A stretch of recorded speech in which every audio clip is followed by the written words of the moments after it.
Bueno, estamos con el capítulo 9. Nos queda la próxima semana el 10 y quizá la siguiente el 11 para terminar. Y mientras estaremos preparando lo que sigue después de esas sesiones o de esos capítulos. Y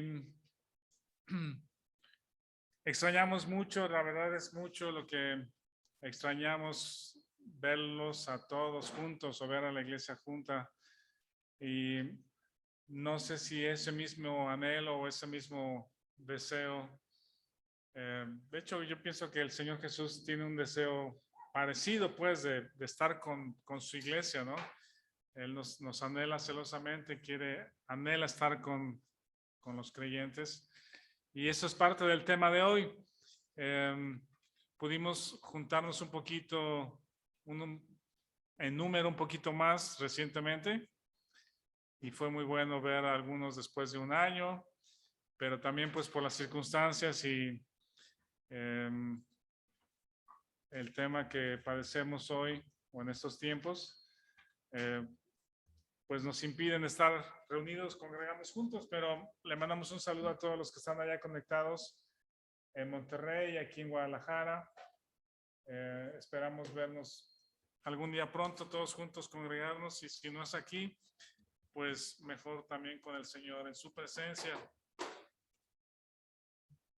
Al Señor Jesucristo le dieron por nombre Emmanuel. En Mateo está la indicación y también en Isaías 7, la profecía. ¿Qué significa Emmanuel? Dios con nosotros. Dios con nosotros. Y es muy interesante el nombre que le dieron, que las escrituras le da al Señor Jesucristo, porque tiene todo un antecedente en el Antiguo Testamento. De hecho, desde Génesis está la presencia de Dios con el hombre en el jardín del Edén, y el hombre es expulsado. Adán y Eva fueron expulsados, y es uno de esos momentos tristes cuando sale Adán y Eva del huerto. Jared hablaba de tener en la mente algunos cuadros, ¿no? Tal vez imaginar escenas, ¿no? A lo mejor fallamos en algunas cosas porque no es imposible que estemos ahí. La descripción de la Biblia nos hace imaginarnos esas escenas.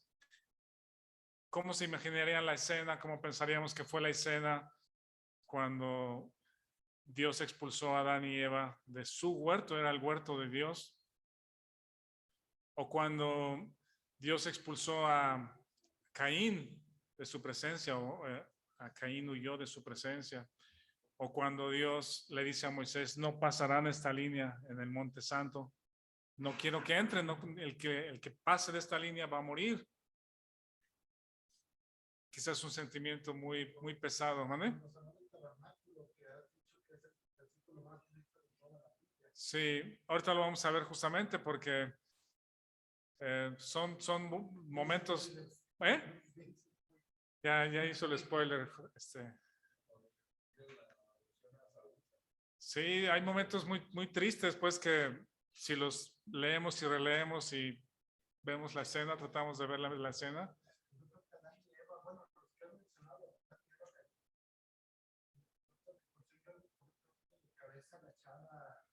Sí.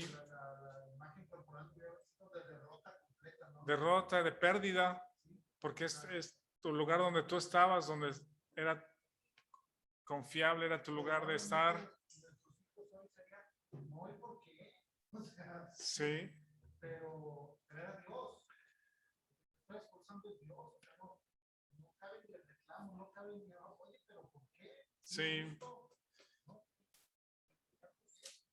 Sí, el tener la capacidad de ver oído lo que pensaban Adán y Eva, sería interesante, ¿no? ¿Qué pasó por su mente? ¿Qué palabras que mencionó? Sí, yo creo que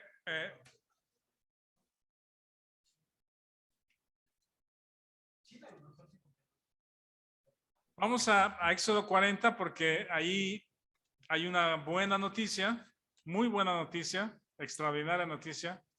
Éxodo 40. Porque después de que Dios anhelaba que su pueblo Israel, salido de Egipto, dice, los traje hacia mí con alas de águila para tener compañerismo, no para ponerles leyes, pero el pueblo decía, dinos qué hagamos y lo haremos, dinos. Y aún después de los 10 mandamientos, el pueblo seguía diciéndonos, y nosotros lo haremos, y nosotros lo haremos. Pero ante el fracaso del hombre para agradar a Dios o para alcanzar la estatura de la santidad de Dios, Dios en su anhelo de compañerismo, en su anhelo de dialogar, tener compañerismo, tener compañía, Dios pone un lugar, pone un hogar en medio de su pueblo. Se llamó en aquel tiempo el tabernáculo. El versículo, capítulo 40, versículo 34 al 38, lo voy a leer. Dice, entonces, una nube, bueno, antes del texto, Dios le da todas las instrucciones. Dice que le da de acuerdo al modelo, que lo hiciera de acuerdo al modelo, las medidas, los materiales, todas las instrucciones de los días, el procedimiento, de la vestidura, de quién lo haría, la consagración de Aarón y sus hijos. Estaba todo estrictamente definido, los detalles de cómo iba a funcionar el tabernáculo. Entonces, una vez erigido, que es lo que sucede en el versículo 40, dice en el 34 al 38, entonces, una nube cubrió el tabernáculo de reunión y la gloria de Jehová llenó el tabernáculo. Y no podía Moisés entrar en el tabernáculo de reunión, porque la nube estaba sobre él y la gloria de Jehová lo llenaba. ¿Se acuerdan que vimos la semana pasada en Efesios esa palabra llenar? ¿Sí? El Señor Jesús lo llena todo en todo y fue dado a la iglesia para llenar todo. Y después el Espíritu Santo ha de llenarnos. Creo que hay una liga muy importante entre estas dos menciones. La gloria de Jehová llenó el tabernáculo. Dice el 36, y cuando la nube se alzaba del tabernáculo, los hijos de Israel se movían en todas sus jornadas, es decir, levantaban las telas, el tabernáculo, desarmaban todo y volvían a andar, caminaban y se volvían a establecer. Porque la nube de Jehová estaba de día sobre el tabernáculo y el fuego estaba de noche sobre él, a vista de toda la casa de Israel en todas sus jornadas. Vamos a pedir a Dios que nos enseñe en estos textos, por favor.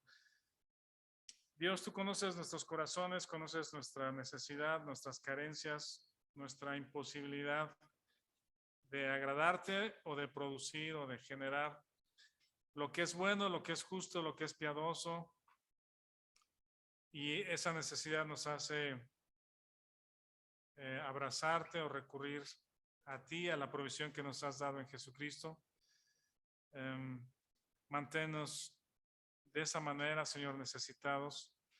No permitas no nos permitas estar cómodos, llenos de nosotros mismos y caminando o viviendo de acuerdo a nuestras capacidades, sino en nuestras necesidades recibir tu gracia y depender de tu espíritu y del compañerismo y la comunión con el Hijo Jesucristo. Te lo pedimos en su nombre. Amén. Esta es una gran noticia porque entonces Dios se acerca a su pueblo, ¿verdad? Dios arma o diseña una estructura llamada el tabernáculo o la casa de Dios para estar en medio de su pueblo, para poder tener compañerismo con ellos. Y es una gran noticia. Y es la morada de Dios entre los creyentes, entre el pueblo, perdón. En el capítulo 26 de Levítico, ahí mismo, el libro que sigue, vean el capítulo 26, en el versículo 11 y 12. Dice así, Levítico 26, 11 y 12. Dice, y pondré mi morada en medio de vosotros, y mi alma no os abominará. ¿Ven? ¿Qué contraste con nadie se acerque, nadie pase esta línea del monte, porque el que pase morirá? Era un no deseo de estar con ellos, ¿verdad? Por su orgullo, por su incredulidad. Pero abomina la maldad, abomina la carne, pues lo que viene de la carne, lo que el hombre puede producir. De hecho, hay otro versículo que me quedé con las ganas de compartirlo la vez pasada. Yo creo que sí lo vamos a ver ahorita. Pero aquí dice, mi alma no os abominará, porque Él ha puesto el salvoconducto, Él ha puesto los medios para que vuelvan a tener comunicación, que vuelvan a tener comunión, que la sangre de los corderos, la muerte del cordero y la sangre cubra los pecados para que el pueblo pudiera tener comunión con Él, acercarse a su pueblo. Dice el 12, y andaré entre vosotros, y yo seré vuestro Dios, y vosotros seréis mi pueblo. Miren, el versículo que quería mostrarles también está ahí en Éxodo 20. Después de que le da los 10 mandamientos en Éxodo 20.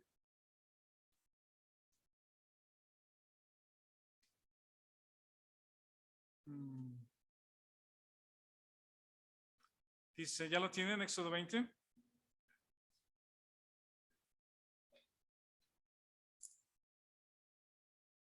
Miren, leo desde el 22. Dice, Jehová dijo a Moisés, así dirás a los hijos de Israel, vosotros habéis visto que he hablado desde el cielo con vosotros. No hagáis conmigo dioses de plata, ni dioses de oro os haréis. Vean esto, altar de tierra harás para mí. Esto es, digamos que previo al tabernáculo, Dios les da esta indicación de cómo se acercan a mí, hagan un altar, ¿verdad? Dice, pero este altar será de tierra, sacrificarás sobre él tus holocaustos, tus ofrendas de paz, tus ovejas y tus vacas. En todo lugar donde yo hiciere que esté la memoria de mi nombre, vendré a ti y te bendeciré. ¿Verdad? Esa bendición y ese acercamiento del pueblo era únicamente por medio de los sacrificios, ¿sí? Nadie podía llegar sin sacrificios. Y luego el 25, esto es lo que quiero señalar. Y si me hicieres altar de piedras, no las labres de cantería, ¿sí? Porque si alzares herramientas sobre él, lo profanarás. No subirás por gradas a mi altar, para que tu desnudez no se descubra junto a él. Hay una razón bien interesante por la que Dios le pide que sea un altar de tierra. ¿Ya vieron cuál es? ¿Ya se la saben? ¿Ya saben por qué Dios le dice, hazlo de tierra, no le pongas nada? Y si le pones piedra, que no sea de cantera, que no sea una piedra labrada, pues que no sea... ¿Por qué, Cheme?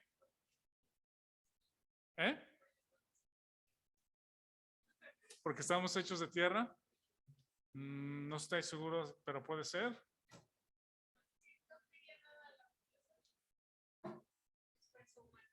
No quiero tu esfuerzo. No le metas nada. Exactamente. Tú no contribuyes nada a esto, ¿verdad? Es todo mi plan.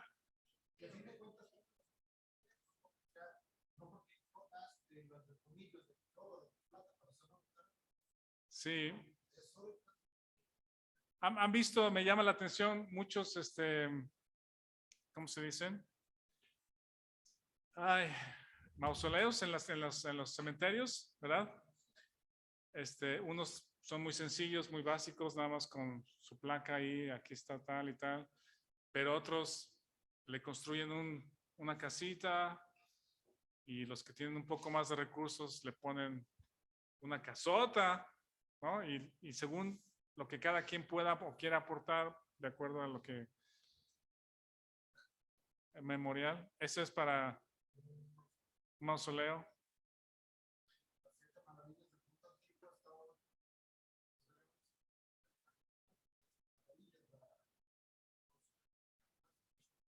Sí, Y cuando Dios dice, hazlo de tierra, no quiero tu intervención, porque si tú participas y labras la piedra, ya me imagino con nuestro deseo de hacerlo mejor para que Dios me acepte, ¿verdad? Ese es el punto. Y ya nuestra participación es, pues, no lo voy a hacer tan chiquito, lo voy a hacer un poco más grande, pues, porque es para Dios. Y lo voy a hacer con algunos gariboleos, porque es para Dios. Dios dice, no le hagas nada, pues, eso no lo acepto, eso no lo necesito. No necesito tu participación, tu intervención en esto. La obra de redención, de quitar el pecado, de perdón de pecados, es mío y es a través del sacrificio de los animales. Es la sangre de los animales lo que cubre tu pecado, no es tu participación. Y por eso dice, no lo hagas de piedra de cantería, porque si alzares herramientas sobre él, lo profanarás. Nuestra intervención profana la obra del Cordero. Y no subirás por gradas. Bueno, continúa entonces, pero esto es interesante. Entonces, la buena noticia, Dios con nosotros, se hizo manifiesta en Éxodo 40, cuando hecho el tabernáculo, la nube está sobre la casa, llena el lugar, de tal manera que ni Moisés podía entrar, porque la gloria de Dios llena el lugar, que ese es un hermoso cuadro de ser llenos del Espíritu. Es un cuadro muy bonito de ser llenos del Espíritu. Cuando estamos llenos del Espíritu, no hay cabida para ti, no hay cabida para la carne, ¿sí? O es la carne o es el Espíritu. Y busquemos, como dije, anhelemos por fe el ser llenos del Espíritu. No hay cabida para nosotros ahí. Entonces, esto se repite, ese escenario se repite en Primero de Reyes 8:11. Y lo que el significado del tabernáculo, de la presencia de Dios con su pueblo, es para darles protección, para tener comunión, para que haya perdón de pecados e integración, coinonía, comunión, comunicación, la presencia de Dios con su pueblo, la guía. Por eso estaba el fuego de noche, la nube de día, para guiar a su pueblo. Para pastorear, dice otro texto en Salmos, dice, Él nos pastoreaba, ¿sí? En tiempos de Salomón, vean este versículo en Segundo de Crónicas, cuando ese tabernáculo movible, o cómo se dice, no movible, sino temporal o itinerante, que se armaba y se desarmaba, Dios le pidió a David que construyera un templo fijo, en un lugar fijo en Jerusalén. Salomón lo construyó con los planos que le dio su padre David. Y en Segundo de Crónicas 5, segundo libro de Crónicas 5, una vez terminado ese templo, voy a leer del versículo, está un poco largo, pero dale. ¿Se acuerdan que una vez, hace como, no sé, 4 o 5 años, creo que era el último domingo del año, no hubo predicación, sino solo leí Efesios, ¿sí? Y no fue porque no hubiera preparado nada, sino, ¿nadie se acuerda? ¿Nadie pensó eso? Los que no saben, allá en Monterrey, un domingo hace, sí, como 4 o 5 años, era el último domingo del año. Mi pensamiento fue, la palabra de Dios no necesita intérpretes o explicación o explicador o expositor, y pensé, ¿por qué no leer el libro? En este caso, Efesios. Y fue todo Efesios. No sé si alguien te habrá dicho, pues, ¿por qué? Si es la palabra de Dios, pues eso debería ser suficiente para nosotros. Abrir y leer es la palabra de Dios hablándonos, ¿no? Me pareció interesante hacer eso aquella vez. Entonces sí, le voy a dar. Segundo de Crónicas 5. Ahí les va la palabra.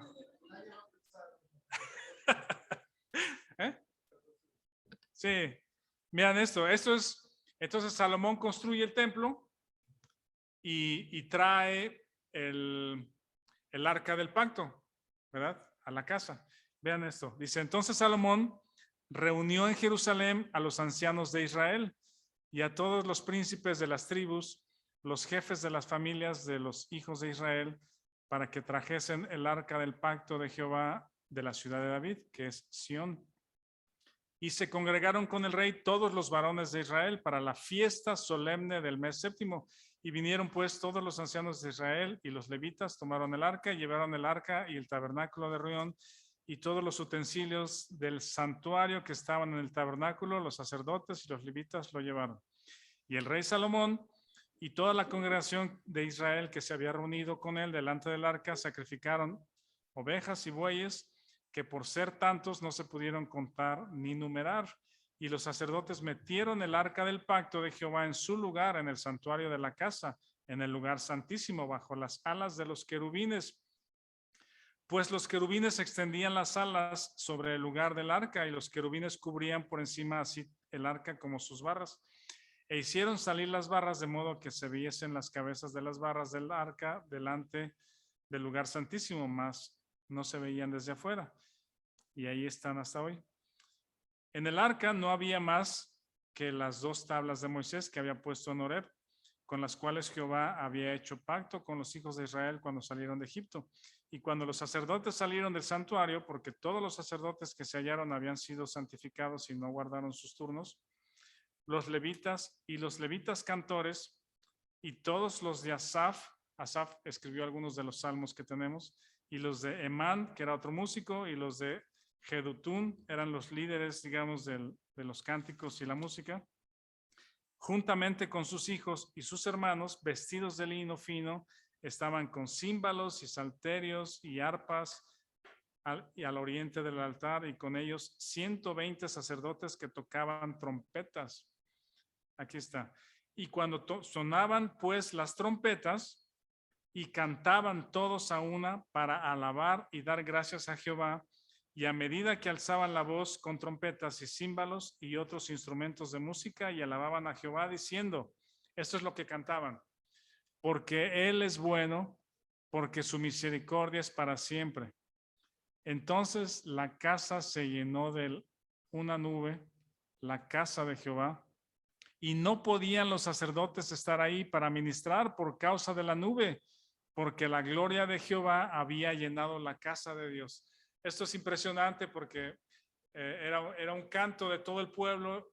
Imaginen 120 trompetas tocando, los címbalos, los salterios, cantando porque Él es bueno, porque para siempre es tu misericordia. Eso hay otros salmos que lo repiten a manera de coro también.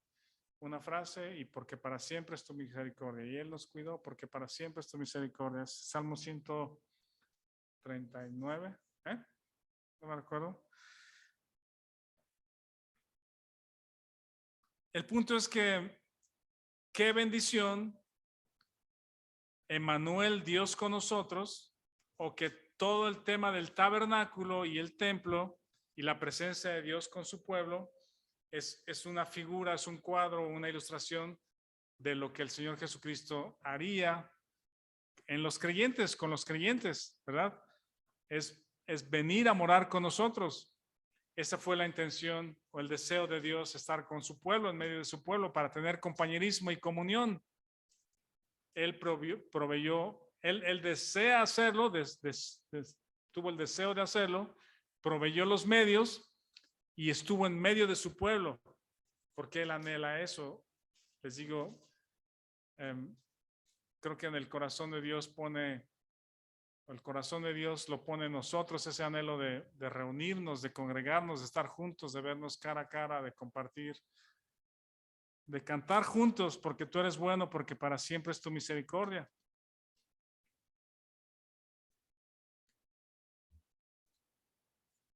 Y hemos hablado de este versículo, que es el que comentaba Héctor, Salmo 78, versículo 60. Es otro de esos versículos, momentos que te dejan vacío, que te dejan una profunda tristeza. y debiese ser Salmo 78, 60. Debiese ser un versículo de reflexión.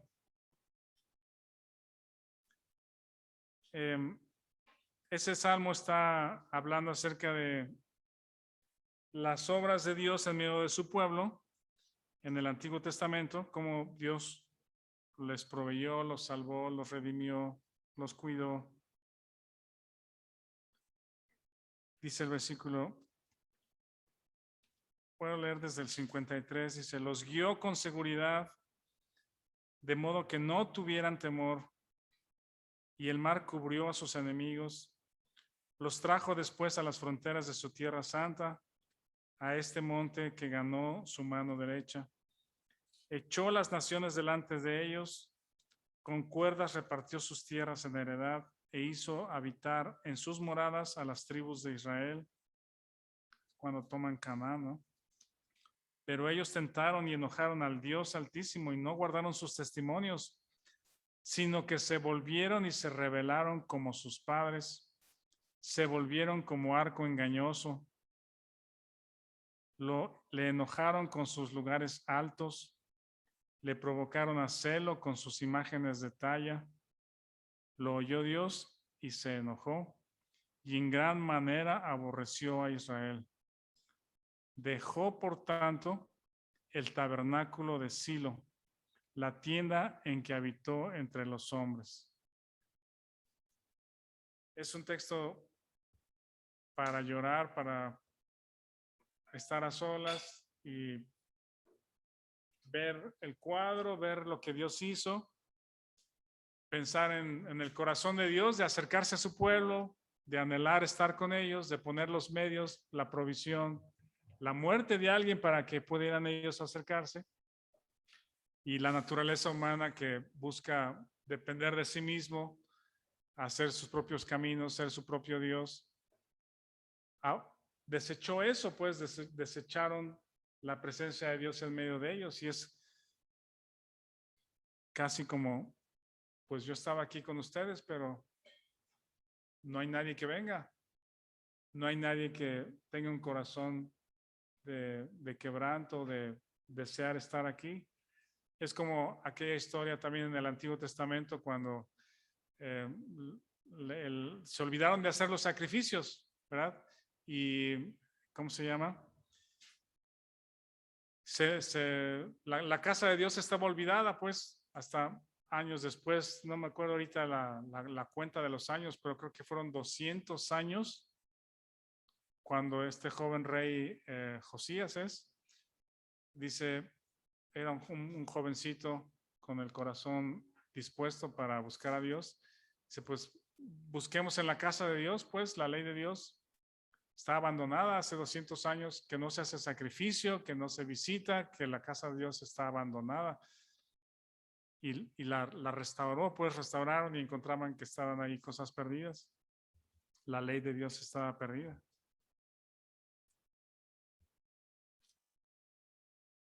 Dios se toma tiempo para atraernos hacia Él. Él no tiene ninguna prisa y se toma su tiempo para primero entender las verdades de nacimiento, ¿verdad? ¿Qué son las verdades del nuevo nacimiento? Romanos del 1 al 5, lo hemos estudiado muchas veces, lo conocemos, lo podemos compartir con otros, decirle a alguien cómo puede nacer de nuevo. El Evangelio en Hechos, hemos visto cómo se predica una vez y otra vez y otra vez por Pedro, por Esteban, por Felipe, por Pablo.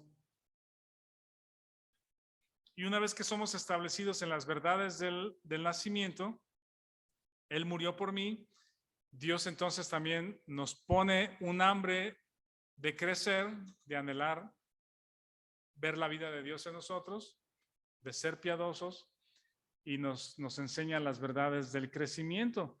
Hemos comentado que algunos creyentes, el único fundamento que tenemos por mucho tiempo son las verdades del nacimiento.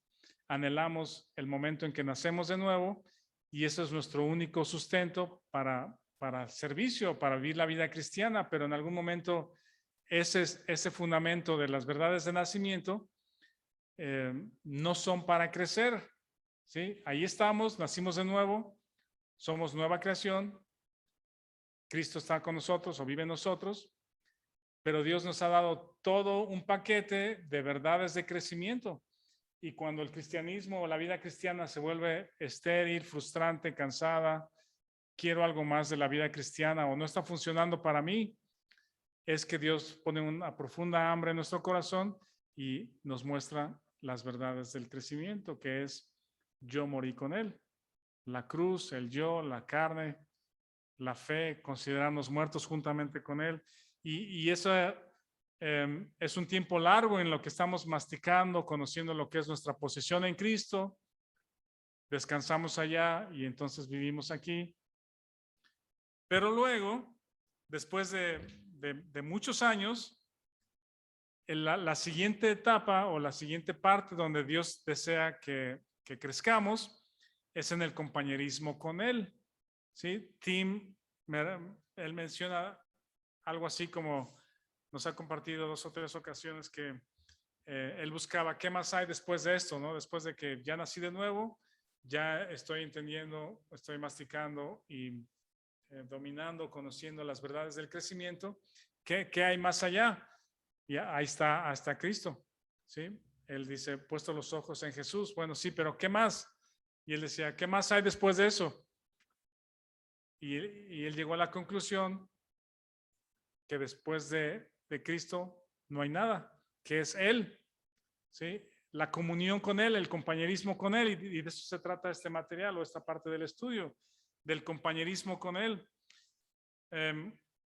Y Dios se toma el tiempo para enseñarnos eso, ¿sí? Las verdades esenciales de nuestra posición tienen un valor inicial que nos llevan a la verdad siguiente, que es disfrutar el compañerismo con el Señor Jesucristo, Dios con nosotros a través del Espíritu Santo. En ese compañerismo es que le alabamos, le adoramos, hablamos, somos confortados por Él. En Juan 15 vamos a ver este versículo. Yo creo que termino en unos 10 minutos. En Juan 15, le invito a alguien que esté conectado allá en Zoom, que lea para todos en el versículo Juan 15, versículo 4. Juan 15, 4. ¿Alguien lo tiene para leer? Por favor, que abra su micrófono. Permaneced en mí y yo en vosotros. Como el pámpano no puede llevar fruto por sí mismo si no permanece en la vid, así tampoco vosotros si no permanecéis en mí. Gracias, Peque. Ahí está en esa primera frase de Juan 15, 4. Estos dos aspectos. Dice, permaneced en mí y yo en vosotros. ¿Ven? Yo en él y él en mí. Es esta doble unión, por decir, o doble participación. Nosotros estamos en Cristo, que es nuestra posición, sentados juntamente con Cristo, dice Pablo, y lo hemos visto en muchas ocasiones, descansando en nuestra posición, y a partir de ahí, después es Cristo en mí. Ese es el Espíritu Santo que nos llena y manifiesta la vida de Cristo en nosotros. Ese lo pueden subrayar porque es justamente esa relación. Yo descanso en lo que soy en Cristo y entonces Él reproduce su vida en mí. Permaneced en mí y yo en vosotros. Y todo esto es un asunto de fe. Aquí hay una cita de un hombre llamado C.H. Mackintosh, que también tiene algunos libros escritos muy buenos, parecidos a lo que menciona Miles Stanford también y Tim. Dice, entre más claramente entras por fe hasta a estas verdades objetivas de la posición, de lo que ya verdaderamente eres tú en Cristo, más profundamente podrás experimentar en la práctica la obra subjetiva del Espíritu y más completamente será verdadera la manifestación del efecto moral en nuestra vida y en carácter. ¿Sí? Sí lo quedó grabado ahí, ¿verdad? Ahí lo tienen en sus materiales. ¿Sí? Entre más claramente veo mi posición en Cristo y ahí descanso y la entiendo, entonces más profundamente será la manifestación del Espíritu Santo en mi vida y más claramente podré ver la vida de Cristo en los aspectos morales y de carácter en mi vida. Tiene que haber un impacto en mi vida diaria, ¿sí? Por la presencia de Jesucristo en nosotros. También el siguiente texto dice, es el cielo en la tierra. Y Dios crea las necesidades. El mejor medio que Dios tiene para llevarnos a ese punto de compañerismo son nuestras necesidades.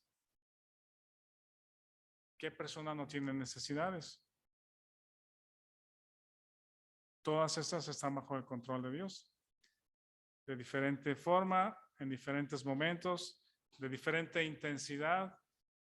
Dios no pierde de su control nuestras necesidades de compañía, de trabajo, financieras, no sé, de perdón, de tener paz, de crecimiento. Dios pone en nosotros estas necesidades, Dios diseña y crea nuestras necesidades para establecernos en su compañerismo. Entonces relaciona las necesidades que tienes con el compañerismo. ¿Qué es lo que atraía a la gente al tabernáculo? ¿Qué es lo que atraía a la gente de Israel, al pueblo de Israel al tabernáculo?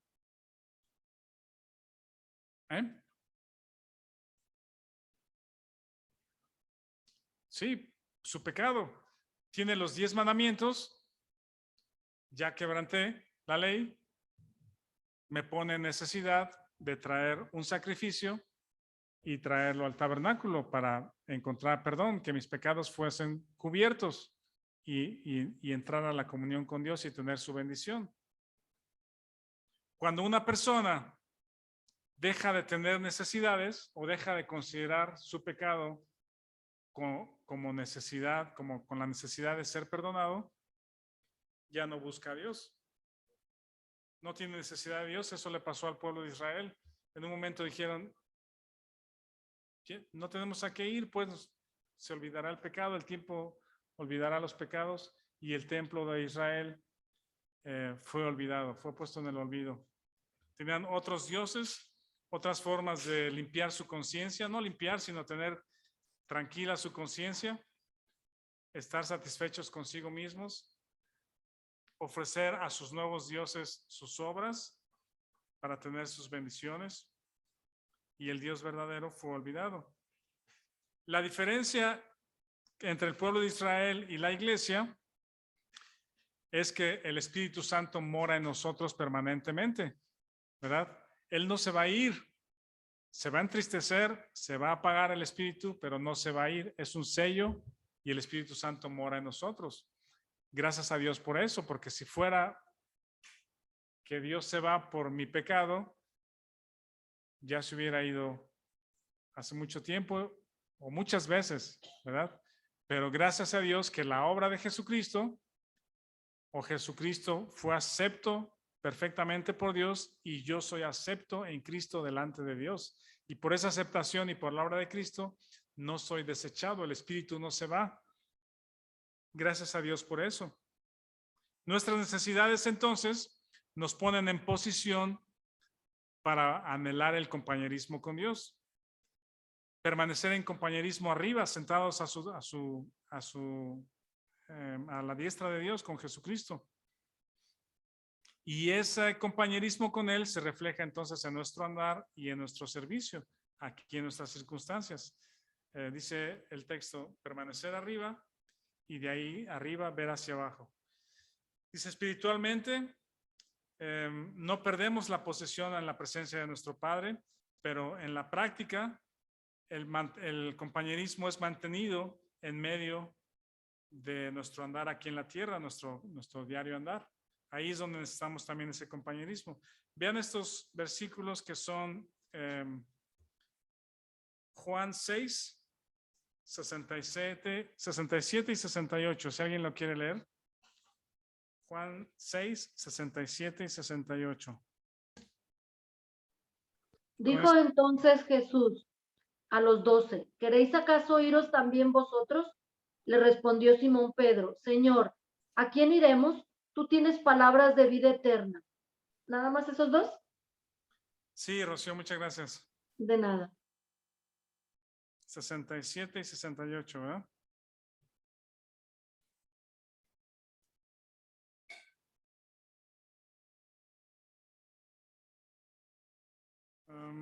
Sí.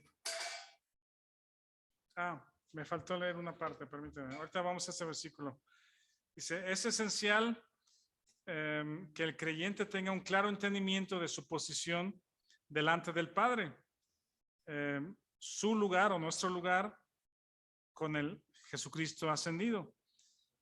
Tan solo esto nos va a dar paz, verdadera paz en la mente, gozo y, ¿cómo se dice? Confort en el corazón o consuelo en el corazón.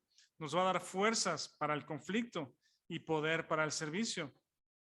No vamos a ser capaces de entender propiamente o ser llenos, no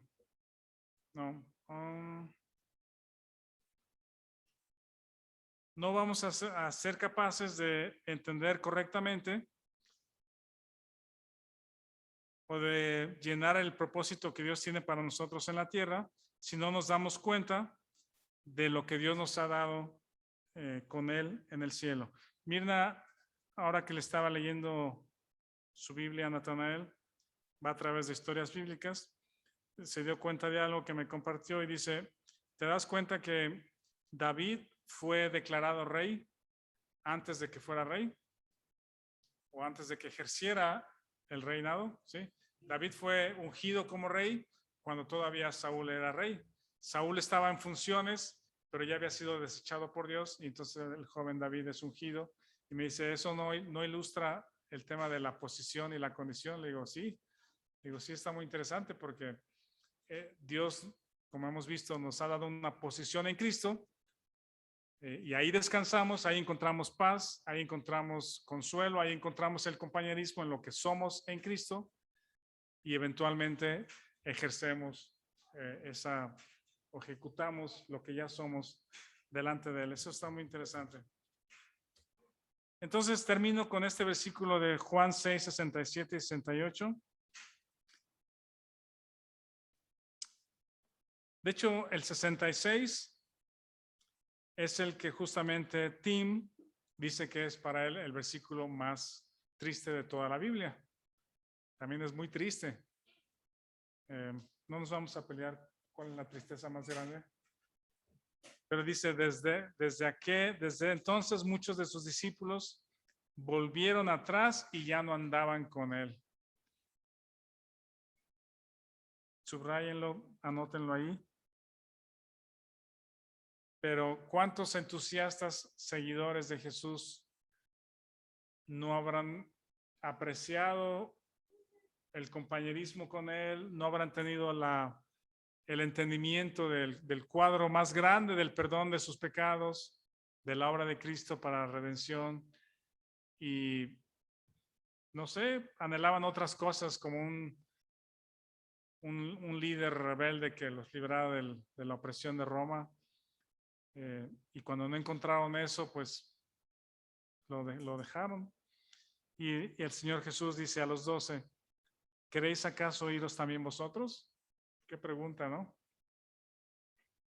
Y Pedro, eso, lo que vimos de Pedro que les dijo a los sacerdotes en Hechos la otra vez, cuando dije, ¿quién dijo eso? Fue broma, ¿no? Sí, captaron que era broma, ¿no? Cuando Pedro dice a todo el Sanedrín y a los sacerdotes, somos sacerdotes, les da esta declaración en Hechos 4 tan poderosa de en ninguno hay otra salvación, sino no hay otro nombre bajo el cielo en que podamos ser salvos. No podemos dejar de decir lo que hemos visto y oído.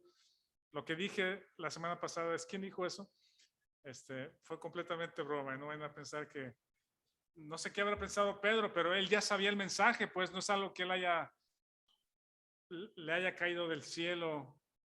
Él ya lo tenía el mensaje, ¿sí? Él ya lo sabía, ya lo había predicado en varias ocasiones. Entonces no fueron palabras que él desconocía.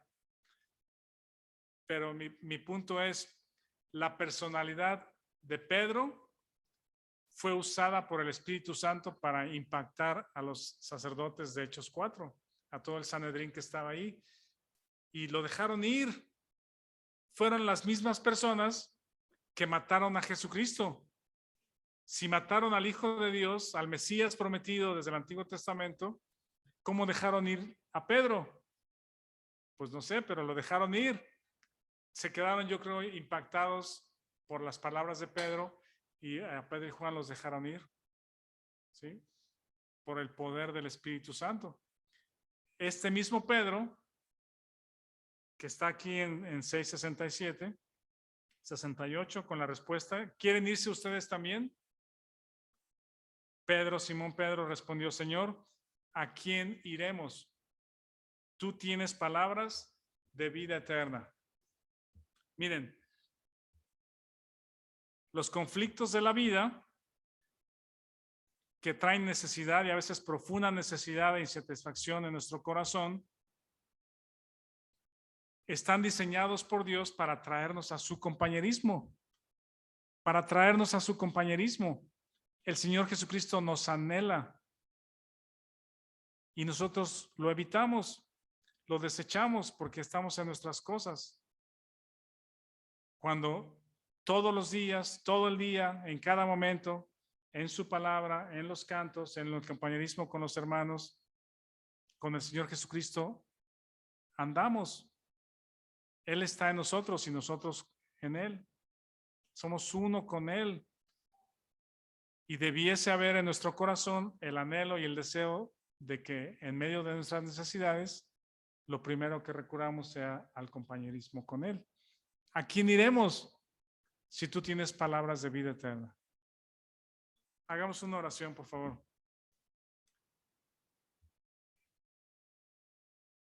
Señor, tu palabra es viva y tu palabra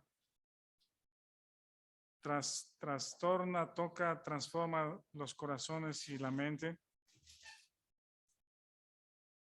Danos el entendimiento de tus intenciones, de tu intención al pasarnos por tribulaciones, por angustias, por necesidades.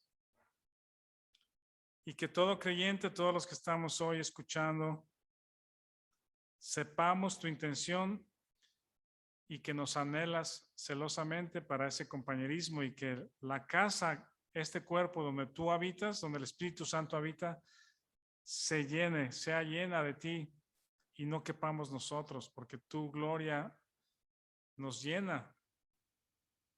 Gracias a Dios, gracias por tu presencia, gracias por tu Espíritu, por tu palabra y por tu iglesia. En el nombre de Jesús oramos, amén. Bueno, muchas gracias, Jared.